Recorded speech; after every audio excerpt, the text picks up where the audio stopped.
Sometimes life doesn't fade all at once, it slowly blurs into silence. One day you wake up and realize that spark you once had is gone. What used to excite you now leaves you indifferent. Laughter feels distant, and your routine has turned into a series of tasks you complete without soul. You don't know exactly when it happened, but something inside you began to dim. It's as if joy slipped through your fingers without you noticing. And the strangest part is that from the outside, everything looks fine. You work, you show up, you help, you do what's expected. Yet inside, there's an emptiness that even rest can't fill. We all go through moments like this.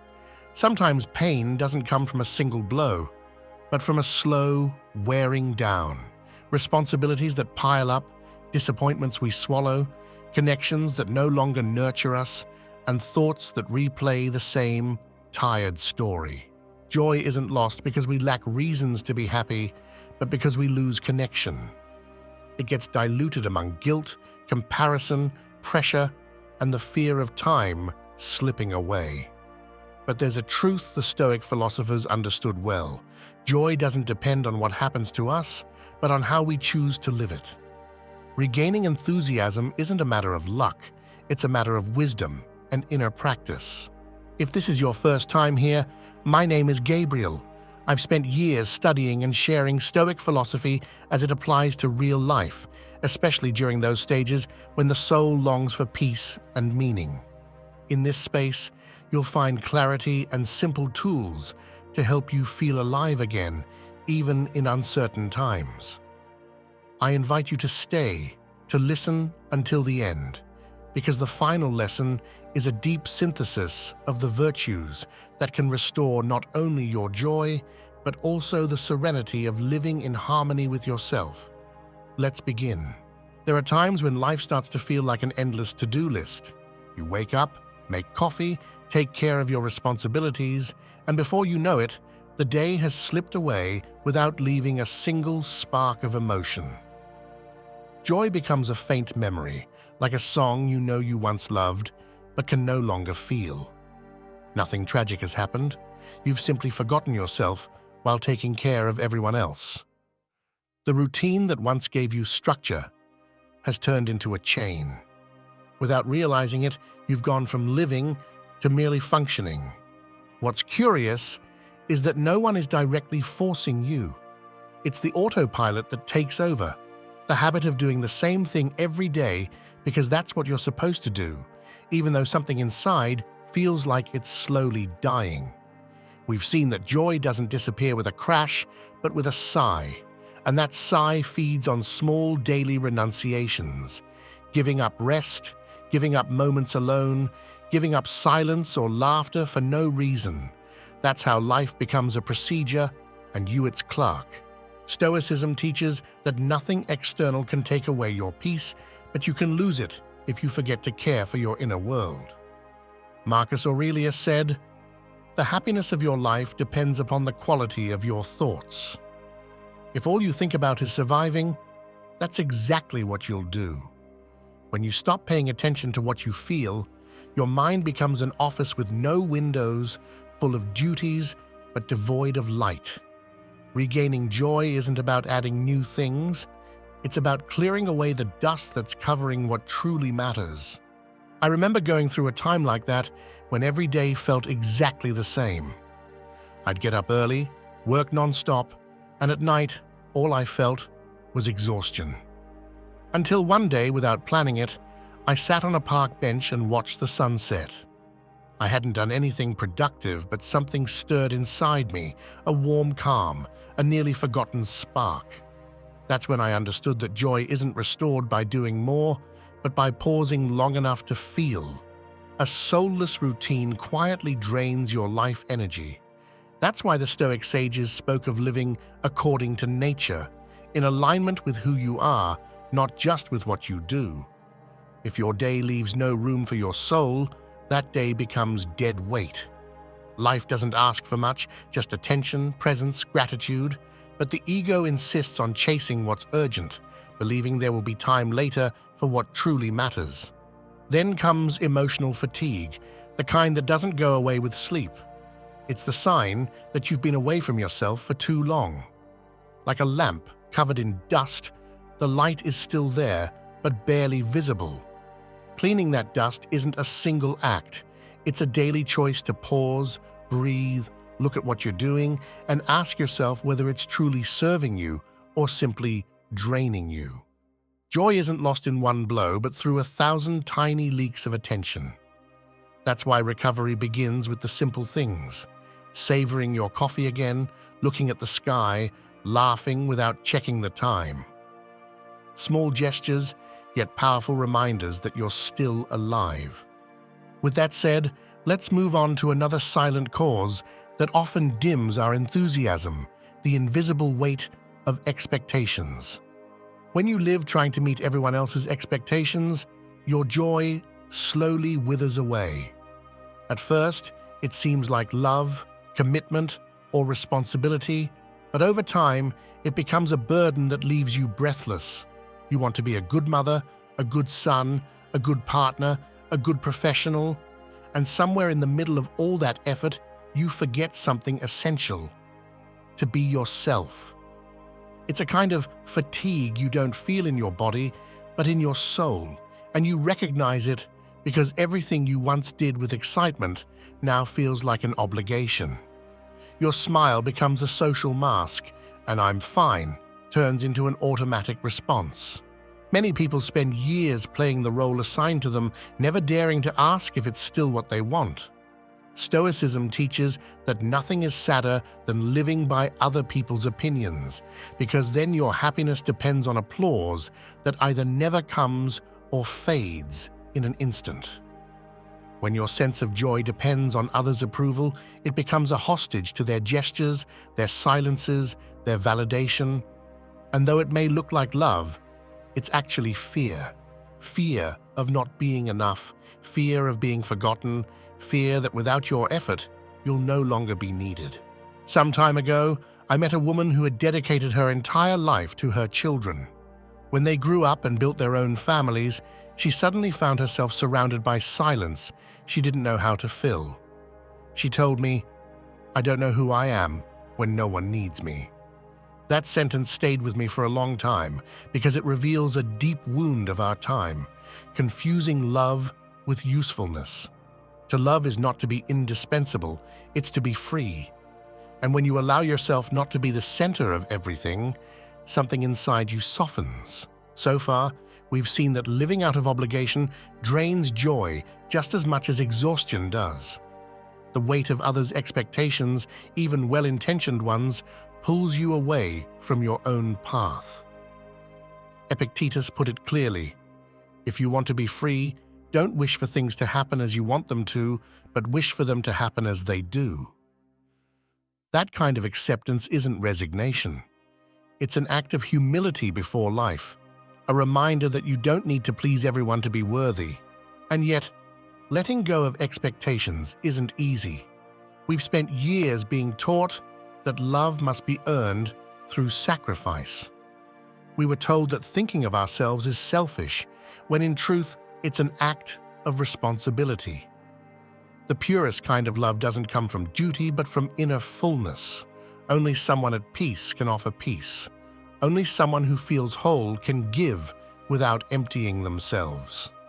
Joy blooms when expectations fall away, when you allow yourself to be imperfect, spontaneous, authentic.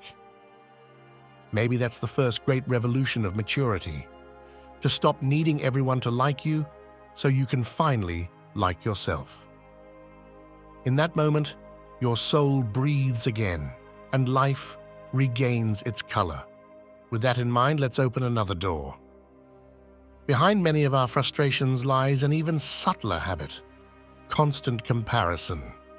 It's time to look at how that pattern steals our joy without us even realizing it. Few things drain the spirit as much as measuring your life by someone else's standards. It's a sweet, almost invisible poison that begins with a simple observation. Someone's child achieves something, a friend travels, a neighbor seems happier. And without realizing it, your mind starts doing math that doesn't belong to you. What once was gratitude turns into a sense of lack. What once was peace becomes competition. Comparison is the subtlest way of telling yourself that you're not enough. We've already seen how others' expectations can weigh you down, but comparison works differently. It not only distances you from others, it distances you from yourself. Marcus Aurelius warned that the soul becomes dyed with the color of its thoughts. If your thoughts are tinted with envy or guilt for not being good enough, you'll end up living in shades that aren't yours. Comparison distorts reality because you only see a fragment of someone else's story. The smile in the photo, the fleeting success, the visible achievement. What you don't see is the cost, the pain, or the loneliness that person might also be carrying. I remember a time when I used to compare myself to younger colleagues. I'd watch them move ahead with energy, and inside me grew a sense of falling behind. One day, while rereading Seneca, I came across a line that woke me up. No one can be called fortunate until his life is over. That idea washed over me like a calm wave. Life isn't measured by speed, but by depth. From that moment on, I understood that every path has its own rhythm, and no happy destiny can be built out of bitterness. Stoicism offers a simple principle: distinguish between what depends on you and what doesn't. Comparison belongs to the second group because other people's lives are beyond your control. The only thing that truly belongs to you is your attitude. If every time you see something good in someone else you choose to admire it instead of envy it, you transform comparison into inspiration. And when that happens, joy returns, because you no longer feel lacking, but connected to the greatness of humanity that also lives within you. But comparison has another face, the one turned toward the past. Sometimes we don't compare ourselves to others, but to our former selves. I used to have more energy, I used to look better, I used to feel more loved. Yet the before exists only as an idealized memory. Every stage has its own beauty and purpose. Maturity doesn't dim your light, it changes its tone. The task is to learn to see it without nostalgia. Then a necessary question arises: how much of your sadness comes from looking outward and how much from not looking inward? Comparison robs us of the present because it focuses our attention where we have no power. And the power to live joyfully always lies in the here and now, not in someone else's story. And now I want to take a moment to invite you to something important. If this content is helping you, subscribe to the channel, give it a like, and share your name and country in the comments. I love reading them and seeing from which corner of the world we're building this community of souls seeking wisdom and peace. You can also tell me which other Stoic teachings you'd like me to include in future videos. I read every message and always learn from you. That said, let's get back to the topic. Comparison is a form of control, and control, though it seems like protection, is another trap that eventually suffocates joy. Let's talk about that. There comes a point in life when we mistake peace for control. We believe that if everything goes according to plan, if people behave as we expect, and if nothing strays from the script, then we'll finally be at ease. But reality always finds a way to rearrange our plans, and that's when the soul grows weary. Trying to control everything doesn't bring security, it brings exhaustion. It's like trying to catch the wind with your hands. The need to be right, to foresee everything, to prevent any change gradually extinguishes joy because it turns joy into a trophy that can only be won when everything is in order. We've already seen how comparison and expectations drain our energy, but control is their most sophisticated form. Epictetus explained it clearly. Some things are within our control and others are not. Yet the ego insists on grasping what lies beyond its reach. When you believe you can control others' behavior, the weather, the economy, or even fate itself, frustration is inevitable. Absolute control is an illusion, and the more you cling to it, the more you suffer. Serenity doesn't come from having everything under control, but from accepting that you never truly will. I remember a man who lost his job after 20 years at the same company. For months, he tried to figure out what he'd done wrong, replaying every detail in his mind, looking for causes, culprits, or signs that could help him fix things. One day, exhausted, he said to me, "I can't sleep. I just need everything to go back to how it was." I told him that maybe that was exactly the problem, trying to return to a place that no longer existed. When he accepted that truth, something shifted. Not instantly, but little by little, he began to recover his calm. He discovered that letting go wasn't losing, it was making room for something new. Control gives us the illusion of mastery, but in reality, it enslaves us. The more we want everything to go right, the less we enjoy what's already right. It becomes a constant state of tension, a perpetual watchfulness over what might go wrong. And the paradox is that the more you watch, the less you see. The fear of losing becomes the very cause of loss. Stoicism teaches a simple yet powerful discipline: active acceptance. It's not about resignation, but about doing your best with what's in your hands and releasing what isn't. Marcus Aurelius put it with calm clarity: receive without pride, let go without attachment. That mindset turns any situation, even the difficult ones, into an opportunity for growth. Those who stop needing to control everything regain time, energy, and above all, joy. Have you ever noticed that the happiest moments in your life weren't planned? A chance encounter, an unplanned conversation, an afternoon with no agenda. Joy lives in the open space, not in the rigidity of control. That's why letting go isn't weakness, it's trust. Trusting life is a form of wisdom, not because you believe everything will be easy, but because you know you'll face it with strength. Letting go of control is like opening the windows after a long storm. Fresh air comes in, and with it, the possibility of something new. And with that feeling of openness, let's move on to another realm where joy often fades. The tired mind that no longer knows how to rest or be still. There's a kind of exhaustion you don't feel in your muscles, but in your thoughts. It's the fatigue of a mind that never shuts off, constantly replaying what can't be changed and anticipating what hasn't yet happened. It's that inner noise that keeps you from enjoying the present because it's always calculating, remembering, or fearing. A mind like that becomes a room without air, full of ideas, but with no space for life. And that's where joy begins to suffocate. After understanding how control wears us down, we reach the point that feeds it, the constant inner dialogue. The Stoics knew that the mind can be our greatest ally or our worst tyrant. Marcus Aurelius wrote in his Meditations, "Your life is what your thoughts make it." If those thoughts are repetitive, catastrophic, or full of guilt, the entire world starts to feel hostile. The tired mind feeds on the past and the future, but rarely on the present, and in that exile from the now, vitality fades away. Imagine your mind as a pond.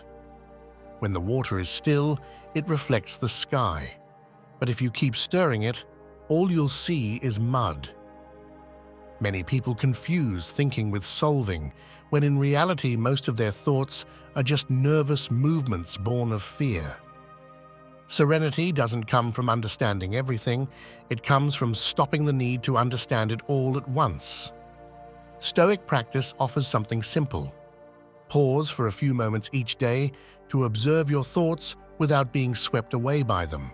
I remember a time when I spent several nights unable to sleep, replaying decisions, mistakes, things I couldn't change. One night, exhausted, I went out to the balcony and stood there in silence, looking at the sleeping city. I didn't do anything. I just breathed. That brief, purposeless moment gave me a clarity I hadn't found in hours of analysis. I realized that thought, like fire, can either illuminate or burn, depending on how we use it. An overloaded mind also drains the body. Too many thoughts consume physical energy. That's why, when the mind won't stop, the body starts to cry for help through fatigue, tension, or insomnia. The Stoics understood that silence isn't the absence of noise, but the presence of oneself. It's not escaping the world, but returning to your center so you can live in it more fully. You can try something very simple. Upon waking, before checking your phone or worrying about the day, take 3 deep breaths and quietly ask yourself, what does my mind need today? Don't look for an answer, just make space for one. Over time, you'll notice that silence becomes a source of energy. Joy thrives on mental rest. It doesn't need stimulation, only space. When the mind grows quiet, the simplest things begin to shine again. A conversation, a meal, a ray of sunlight. The soul doesn't crave noise, it craves presence. With that in mind, let's move to another silent loss, one that dims life's brightness without us realizing it. Gratitude fading into habit. There are moments when life remains the same, yet it no longer feels the same. Not because things are missing, but because we stop seeing them. It's the effect of habit, that anesthesia of the soul that turns the extraordinary into ordinary. When gratitude fades, joy leaves with it. And the curious thing is that nothing external has changed. The same roof, the same cup of coffee, the same people are still there. What changed is your gaze. You no longer see what you have, only what's missing. So far, we've seen how mental noise steals the present. Now we see that a lack of gratitude steals meaning. Marcus Aurelius wrote each morning, "Wake up and remember that you have the privilege of being alive, of breathing, of thinking, of loving." That simple phrase holds deep wisdom. Happiness doesn't depend on what happens, but on how you receive it. The human mind tends to focus on what's lacking, and that habit makes even peaceful days feel empty. I remember a conversation with a woman who had gone through many losses. She told me something I never forgot. When I had nothing left, I discovered I still had the sky. That phrase captures the essence of gratitude. It's not a moral gesture, it's a way of seeing.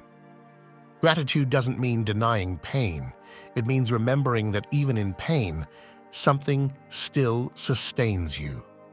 When you cultivate that way of seeing, life regains its color, not because circumstances change, but because your awareness does. Stoicism encourages the daily practice of recognizing what remains, not just what's gone.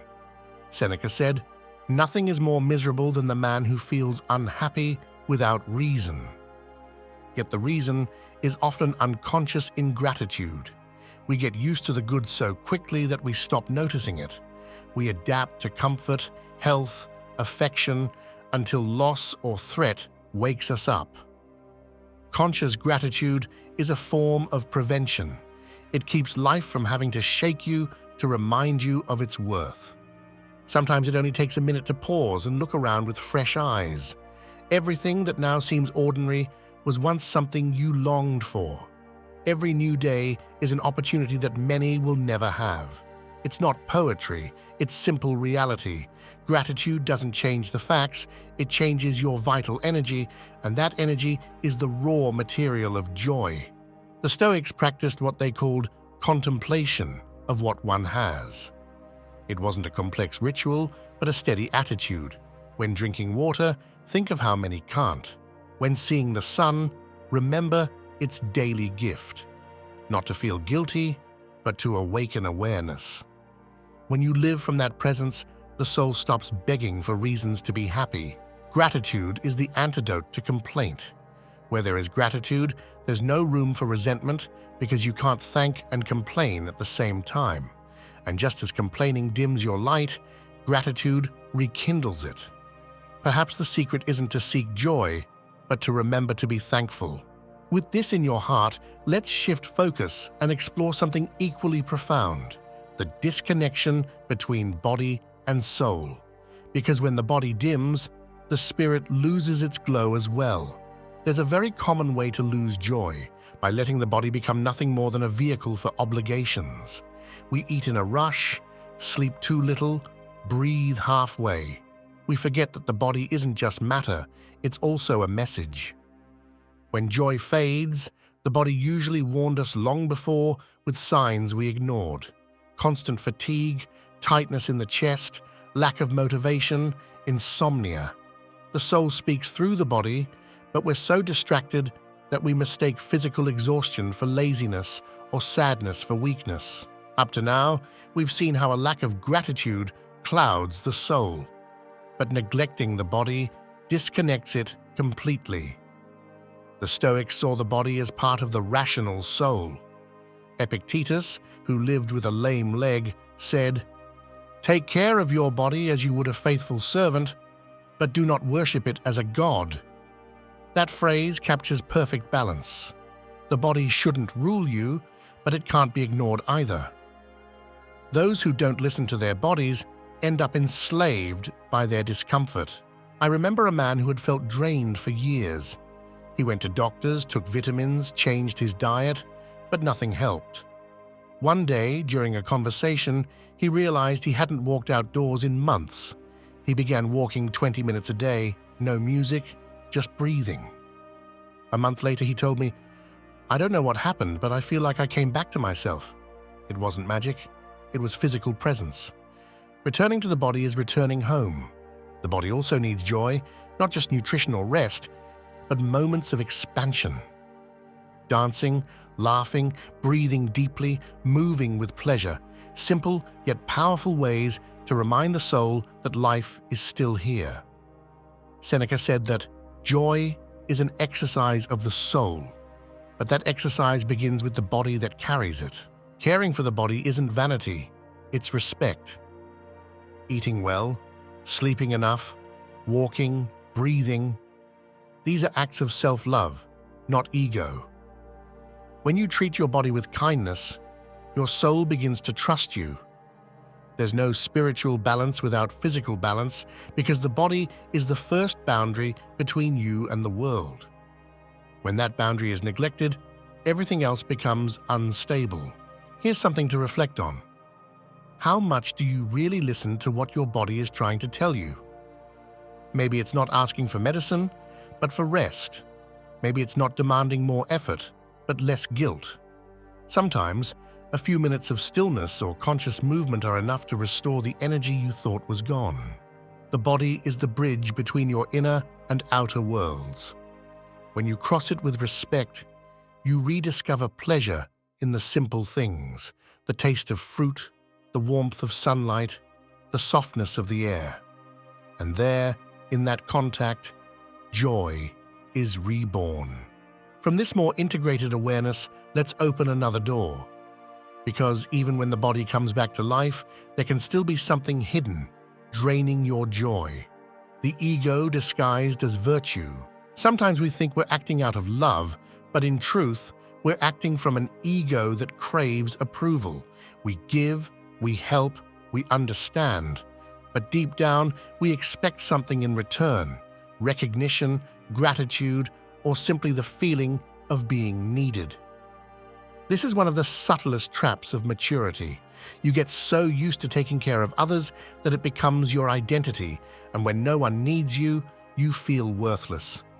The ego disguises itself as virtue, but what it really seeks is not to serve, it seeks to be indispensable. Up to now, we've seen how disconnection from the body dims vitality. But behind that exhaustion may also lie this silent kind of pride, believing that being strong means never needing help, that being good means giving endlessly without limit. The Stoics called this an imbalance of virtue. True strength doesn't mean carrying everyone, it means knowing what is yours to carry and what is not. Epictetus summed it up perfectly. Do not try to be loved by all. Strive to be worthy of your own respect. I once met a woman who had spent years solving everyone's problems, her children's, her friends, her partners. Always available, always kind. But one day, she broke down. Through tears, she said, "I feel invisible." It wasn't a lack of love from others, it was a lack of self-love. She had confused serving with sacrificing so completely that she no longer knew where she ended and others began. When she started setting boundaries, she felt guilty, but also newly peaceful. She learned that saying no can sometimes be the purest form of love. The ego disguised as virtue feeds on phrases like, "I can handle it myself," or "I don't want to bother anyone." These are masks of pride hiding fear, fear of being weak, of being replaced, of realizing the world will go on without you. But true wisdom lies in accepting that you are not the center and that life continues even when you rest. Joy blossoms when you act from conviction, not from a need for approval. Marcus Aurelius warned that pride thrives on the judgment of others. That's why the more you depend on external validation, the dimmer your inner light becomes. To act from genuine virtue is to act from calmness, to help without losing yourself, to love without demand, to give without expectation. It's to move from abundance, not from debt. Perhaps the most honest question you can ask yourself today is, how much of what I do comes from love, and how much from the fear of not being enough? There's no guilt in recognizing it. In fact, it's the beginning of freedom. The ego needs applause. The soul only needs coherence. When the ego quiets down, simplicity emerges. And in simplicity, joy feels natural again. From that place of humility and lightness, we can finally understand something that changes everything. Joy is not a gift of chance. It's a discipline of the soul. It's time to discover how to practice it. Some people believe joy depends on circumstances, on good luck, or on life finally falling into place. But the Stoic sages knew that joy is an art to be cultivated every day, even amid uncertainty. It's not about forcing a smile, but about training the mind not to fall into complaint or neglect. Joy isn't an accident. It's an inner practice that grows stronger with every small choice. We've seen how ego, control, comparison, and routine can drain our enthusiasm.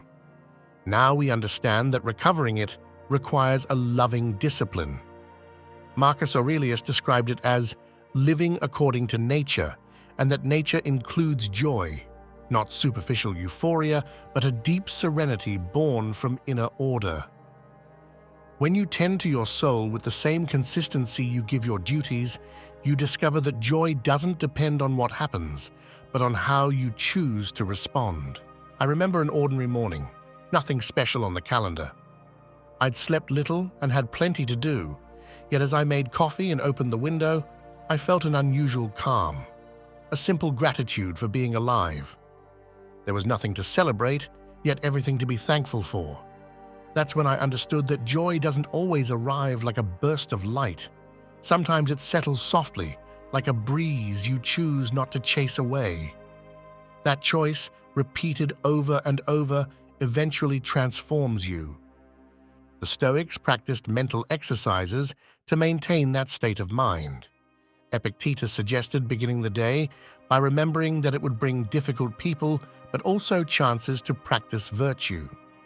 Seneca, on the other hand, advised ending the day by reviewing one's emotions with honesty. Both agreed on one thing.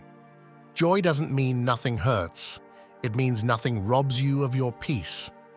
That constancy is what separates fleeting happiness from lasting joy. The discipline of joy is nourished by three things: attention, detachment, and gratitude. Attention keeps you from getting lost in useless thoughts.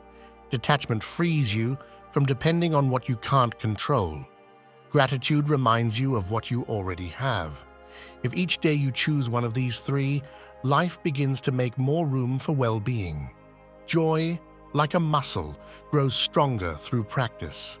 The common mistake is waiting to feel good before enjoying life, when in fact, enjoying life is what makes you feel good. Action precedes emotion. If you smile, even a little, if you listen to music, take a walk, or breathe mindfully, your body and mind realign. It's not denial of pain, it's a way of reminding your soul that life still holds meaning. When you practice joy, even gray days have their purpose. You learn to appreciate calm as much as challenge, silence as much as company. And in that quiet constancy, something greater is born, the wisdom of living in balance. From here, with a steadier heart and a clearer mind, let's open the final door to the 4 Stoic virtues that restore the soul and sustain true joy. The Stoics taught that every good life rests on 4 pillars: wisdom, justice, temperance, and courage. These are the roots of serenity and the deepest sources of joy. They are not abstract concepts, but practical ways of living. When you cultivate them, your mind finds order, your soul grows still, and your heart recovers its natural enthusiasm. Without them, joy becomes fragile, dependent on circumstance. Wisdom is the first virtue, the ability to discern what depends on you and what does not. It is the clarity that allows you to act without haste and to accept without resignation. When you understand your limits, you free yourself from the urge to control. And when you stop fighting reality, joy returns on its own. To be wise is not to know everything, but to see things as they are, without adornment, without drama. It's the clear gaze of one who has stopped arguing with life. Justice is the virtue of balance between yourself and others. It doesn't mean giving everyone the same, but giving what is right. To practice justice in daily life means not lying to yourself, not abusing your own energy, and not accepting relationships where only one side gives. It also means acting with integrity even when no one is watching.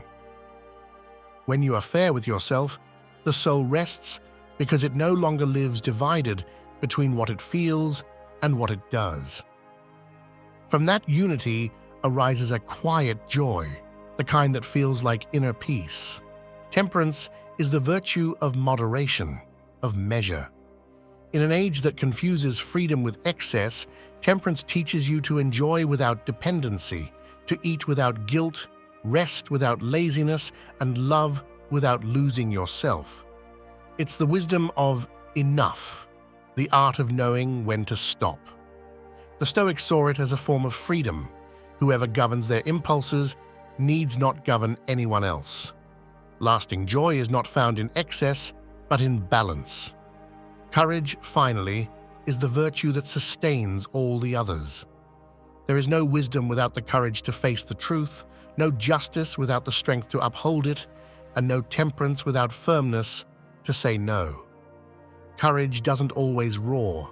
Sometimes it only whispers. It's that inner voice that says, "Keep going, even if it hurts." And every time you choose courage over fear, you strengthen your joy, because you know you are being true to your highest self. These 4 virtues intertwine like the cardinal points of the soul. They are not goals to be achieved once, but practices to be exercised every day. If you apply them in your daily life, in how you speak, decide, and react, you'll find life becoming simpler. Joy stops being a destination and becomes a way of being. Cultivating these virtues doesn't eliminate problems, but it changes the way you face them. They give you serenity amid chaos, steadiness in loss, and gratitude in calm days. They are the foundation of a free, wise, and abundant life, one that doesn't depend on chance, but on your own inner cultivation. And so, with a stronger soul and a clearer heart, we can close this journey. Because when you understand these virtues, you also realize that joy isn't something to seek outside, it's something you build within, through every just act, every brave decision, and every moment lived with temperance and wisdom. We've traveled a deep path, one measured not by concepts, but by transformation. We've seen that joy doesn't disappear overnight. It fades quietly amid empty routines, others' expectations, and restless thoughts. We've learned that reclaiming it isn't a matter of luck, but of awareness. Pausing, letting go, being grateful, caring for the body, looking with humility, and choosing serenity as a way of life. With every step, we discovered that joy, far from being a luxury, is the sign that we're living in harmony with the soul. I'm deeply grateful that you've made it this far. This space exists because of people like you, willing to look inward with honesty and grow from a place of calm. Your presence makes it possible to continue sharing this ancient wisdom that remains essential today. What we do here isn't entertainment. It's a reminder. You can protect your peace and your dignity even when the world doesn't change. And every time you choose to do so, you help create a world that's more conscious, more compassionate, and more free. My name is Gabriel, and I dedicate my voice and time to sharing Stoic teachings in a practical, warm, and human way. I do it because I know from personal experience that it's possible to be reborn at any age and in any circumstance. The purpose of this space is to accompany you in that process, to offer tools that calm your mind and remind your heart that it's still capable of loving life. Before we say goodbye, I'd like to invite you to share in the comments where you're listening from and to write this phrase to seal today's lesson. My joy is my power. By doing so, you not only strengthen your own commitment, you also help others recognize that this path is possible. Share this video with someone who needs it, perhaps a loved one who has forgotten their own light. Thank you for staying with me until the end. May this message serve as an anchor on cloudy days and a guide on bright ones. Up next, you'll see 2 videos on screen. Choose one and keep deepening your journey towards serenity, courage, and wisdom.